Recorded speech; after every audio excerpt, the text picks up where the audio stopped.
আজকের ভিডিওতে আমি রান্না শেয়ার করেছি। আমি পারফেক্ট বিফ কাবাব বানিয়ে দেখিয়েছি।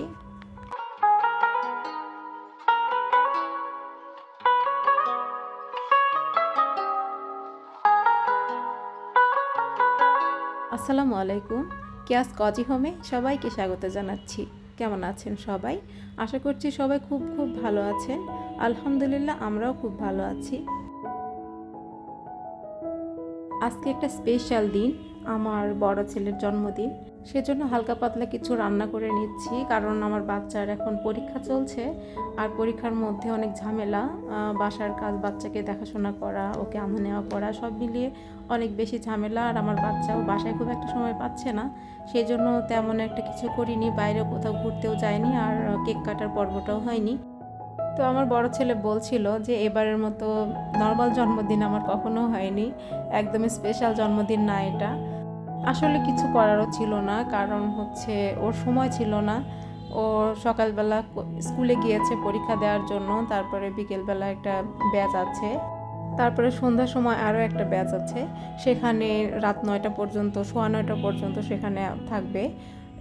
এভাবে করে ও সারাদিন ব্যস্ত থাকে, কোনো সময় নাই যে ওকে নিয়ে কোথাও ঘুরতে যাব বা স্পেশাল কিছু করব।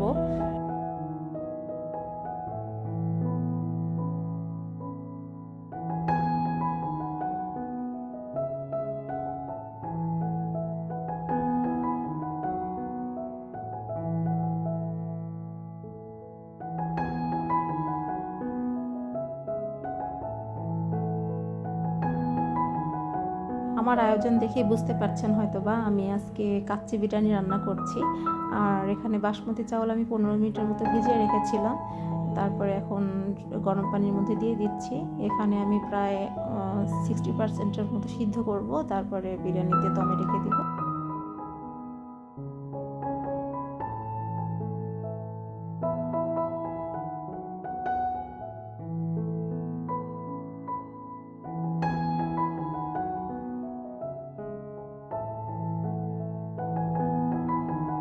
আমার রাইসটা হয়ে গিয়েছে, আমি এখন রাইসটা পানি ঝরিয়ে নিব।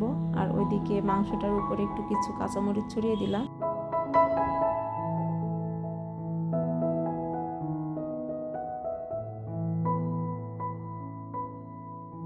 রাইসগুলো লেয়ার করে আমি এখন বসিয়ে দিব, তারপরে ঢাকনাটা লাগিয়ে দিব। আমি এদিকে ঢাকনাটা আটা লাগিয়ে রেখেছি, কারণ যখন আমার রাইসটা প্রিপারেশন হয়ে যাবে তখন আটা লাগাতে দেওয়ার সময় লাগবে। এই সময়ের মধ্যে যেন গরম গরম আমি ঢাকনাটা লাগিয়ে দিতে পারি, সেই জন্য আটাটা আমি আগে থেকে লাগিয়ে রেখেছি।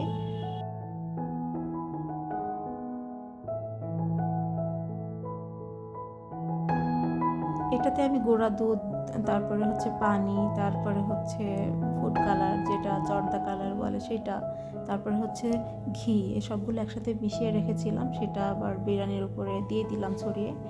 আর আমি এখানে কাবাব বানাচ্ছি, একদম ফার্স্ট টাইম বানাচ্ছি, আমি আগে কখনো বানাইনি কাবাব। তো কাবাবের রেসিপি যেগুলো আমি দেখি, আমার মনে হয় যে সবাই শুধু ভয় দেখায়, বলে যে কাবাব নাকি হয় না, ছিঁড়ে ছিঁড়ে যায়। তো আমি আজকে পারফেক্টলি বানিয়েছি আলহামদুলিল্লাহ। আমি প্রথমবারই সাকসেস হয়েছি, তবে কিছু ট্রিক্স খাটিয়ে, নিজের বুদ্ধি খাটিয়ে আর কি করেছি। রেসিপি দেখে যেটা করেছিলাম, রেসিপিতে ওভাবে বলা হয়নি যে আসলে কি করতে হয়, সিক্রেটগুলো আসলে রেসিপিতে খুব একটা বলে না সবাই। সাথে আমি বানাবো হচ্ছে বোরহানি, কারণ বিরিয়ানি খাওয়ার সাথে একটু বোরহানি খেলে তৃপ্তি লাগে। সেই জন্য এখন বোরহানির জন্য সব উপকরণ একসাথে নিয়ে নিয়েছি। সবগুলো আমি আগে পেস্ট করে নিয়ে তারপরে আবার একসাথে দিয়ে ব্লেন্ড করব দইয়ের সাথে, কারণ আগে যদি সব কিছু পেস্ট করে নেওয়া হয়, তারপরে দইটা ব্লেন্ড করলে ছাঁকলে বেশি একটা থাকে না, মানে দানা দানা থাকে না আর কি, আস্তে আস্তে থাকে না। সেজন্য সব ব্লেন্ড করে নিয়ে তারপরে আমি ছাঁকনি দিয়ে ছেঁকে নিয়েছি এখানে। আর এদিকে আমি বানাচ্ছি হচ্ছে কাবাবের সেই প্রিপারেশনটা। কাবাবের জন্য যে ডালটা সিদ্ধ করেছিলাম, সেটা আমি প্রথমে পাটায় বাটার জন্য নিয়েছিলাম, কিন্তু হাতটা ব্যথা লাগে, তো এই জন্য আমি আবার ব্লেন্ডারে নিলাম। ব্লেন্ডার থেকে পেস্ট করে তারপরে আমি এর মধ্যে দিচ্ছি হচ্ছে কাঁচামরিচ, ধনিয়া পাতা, আর পেঁয়াজের কুচি, আর পেঁয়াজ বেরেস্তা। পেঁয়াজ বেরেস্তা একটু বেশি ব্রাউন হয়ে গিয়েছিল, আর অনেকক্ষণ ধরে করেছি তো সেই জন্য একটু কালো কালো হয়ে গিয়েছে। আর ওর মধ্যে আমি দিয়ে দিয়েছি হচ্ছে গরম মশলার গুঁড়া। আমার বাসায় সবসময় গরম মশলার গুঁড়া আমি বানিয়ে রাখি, সেটাই দিয়েছি। আমি ভালোভাবে মেখে নিয়েছি। আর এই যে মিশ্রণটা, এর মধ্যে আমি একটু আটা দিয়েছি। আর যারা প্রফেশনাল তারা যে কী দেয় আমি জানি না, তবে আমার বুদ্ধিতে মনে হয়েছে একটু আটা দিলে জিনিসটা ভালো হয়, নাহলে ছিঁড়ে ছিঁড়ে দেয়। যে আমরা কাবাবটা বানাই এটা তেলের মধ্যে দিলে ছেড়ে দেয়, আর সেজন্য আমি এর মধ্যে একটু আটা দিয়েছি আর সাথে একটু কর্নফ্লাওয়ার দিয়েছিলাম।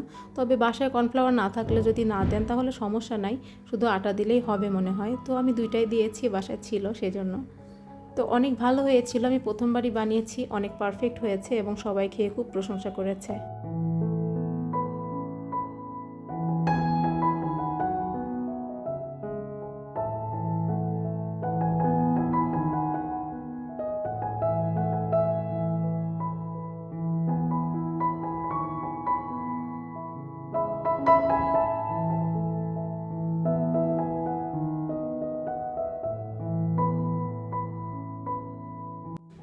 এই তো বিরিয়ানিটা হয়ে গিয়েছে, আমি এখন সার্ভ করে দিব, কারণ আমার বাচ্চার কোচিং আছে।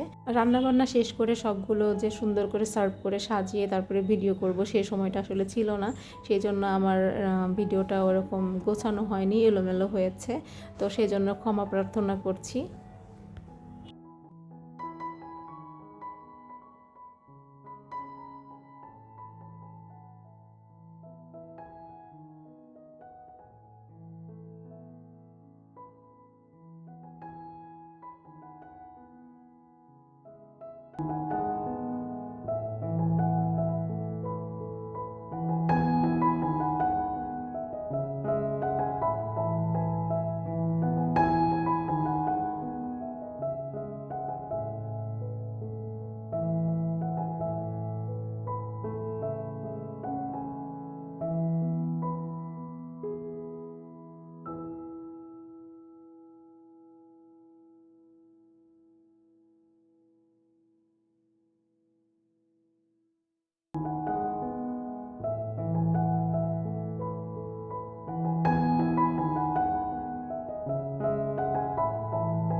কাবাবটা সার্ভ করে দিয়েছি এবং আপনাদেরকে একটু দেখিয়ে দিচ্ছি কতটা পারফেক্ট হয়েছে কাবাবটা। এই দেখুন, একদম সুন্দর হয়েছে এবং খেতে অনেক বেশি টেস্টি ছিল। এটা হচ্ছে সেই দিনের বিকালের ভিডিও। ও বাচ্চা কোচিং শেষ করে তারপরে খেলতে নিয়ে গিয়েছিলাম, কারণ ওই দিন ওর স্পেশাল দিন ছিল, কিন্তু স্পেশাল কোনো কিছু করা হয়নি, সেজন্য একটু খেলার জন্য বাইরে নিয়ে গিয়েছিলাম। আসলে খেলার সময় সেরকম পায় না।